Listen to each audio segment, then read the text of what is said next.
రాష్ట్రమంతా కోటికి పైన సంతకాలతో ఈరోజు 26 జిల్లాలలో కూడా సంతకాలు ప్రజల యొక్క మనోభావాలకు అనుగుణంగా సేకరించడానికి కూడా జిల్లా కేంద్రంలో ప్రారంభించడం జరుగుతుంది. ఇవన్నీ కూడా విజయవాడకు 18వ తేదీన గౌరవ మా నాయకులు వైఎస్ జగన్మోహన్ రెడ్డి గారు గవర్నర్ గారిని కలిసి కోటి మంది పైగా ప్రజలు తమ మనోభావాలు వ్యక్తం చేశారో, ప్రైవేటీకరణ ఏదైతే జరుగుతుందో దానికి వ్యతిరేకంగా ఉండాలని ప్రజలకు వైద్యం అన్నటువంటి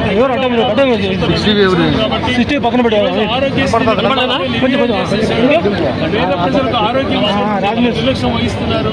భవిష్యత్తులో ఇంకా కూడా నిర్లక్ష్యం వహించడానికి అవకాశం ఉంటుంది. కాబట్టి ప్రైవేటీకరణ అడ్డుకోవడానికి వైఎస్ఆర్సీపీ గతంలో ఏ రాష్ట్రంలో జరగనంత ఎప్పుడు జరగనంత గట్టి పోరాటం చేశాం. ప్రతి గ్రామీణ ప్రాంతానికి తీసుకెళ్లాం. పట్టణంలో ప్రతి మూలలో తిరిగాం.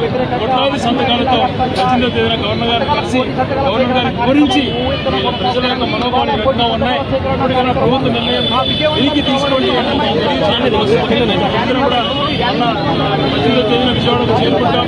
ఈరోజు జిల్లా వ్యాప్తంగా అన్నమయ్య జిల్లా వ్యాప్తంగా 6 నియోజకవర్గాలు